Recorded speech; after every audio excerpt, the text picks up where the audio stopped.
This is a question for anybody on the panel.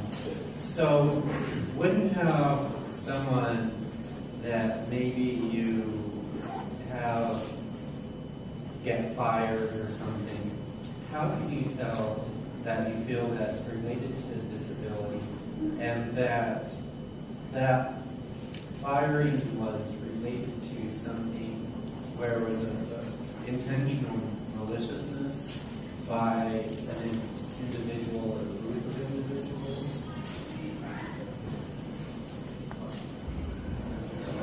Yeah.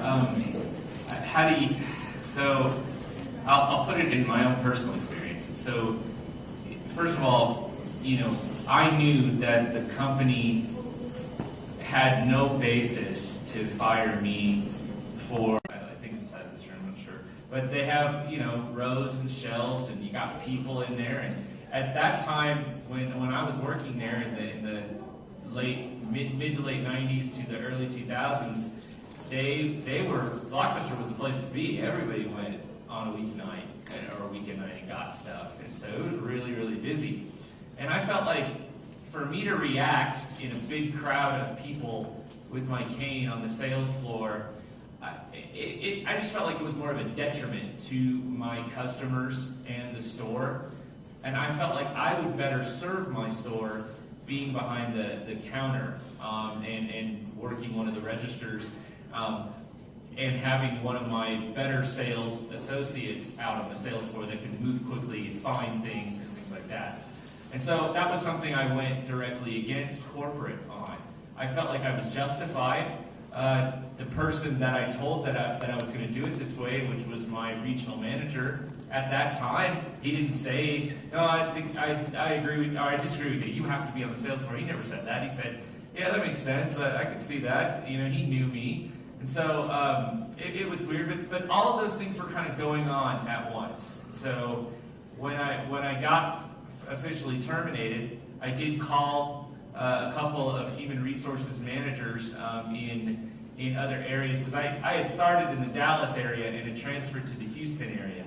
And so I had some friends still in the Dallas area, and that was where their headquarters were actually.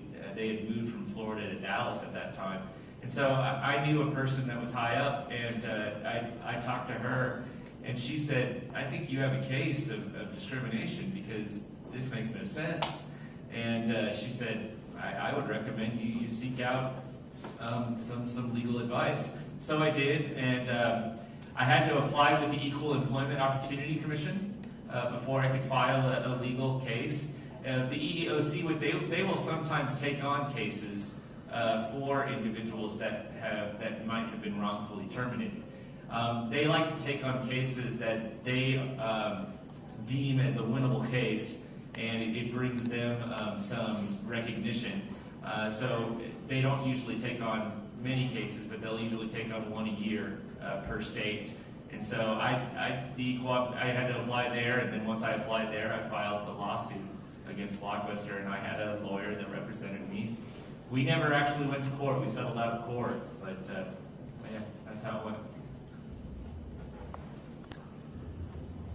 There's also the Disability Law Center. If you or know anybody who feels like they've been discriminated against in employment, housing, anywhere, the Disability Law Center is a team of advocates that are set up to help advocate, sometimes in court, not in court, to help you advocate to get your rights back. And if you were wrongfully terminated, these individuals can help you determine that, and they can either help get the job back or help you find something in a more suitable field. But the Disability Law Center is there. It's in Salt Lake County. It's down there on 200 North, and I want to say 400 South, somewhere in that area, but they're there. They're set up. And then 211 is the, 400 West, sorry.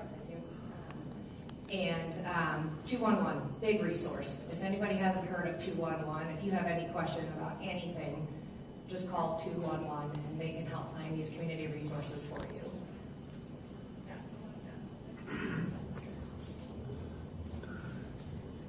Sometimes if you're a little unsure, I tend to ask my coworkers sometimes, I'm like, hey, do you think this is discrimination? What do you think about this?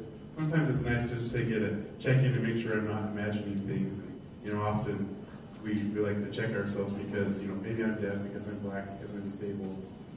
Just be a little careful not to assume all the time. And so sometimes it's nice just to get a little bit of feedback from someone. Another one, also I like to look at my work history. If anyone has given me any warnings, anything about my job performance, if my evaluations are all good, then I feel like I have the ability. But if I've been having problems from the get-go at work, then maybe it's not related to the disability. Maybe it's just part of my history. So it's kind of good just to check in, with my environment, my coworkers, before I make a decision to do something bold like that. Another thing too is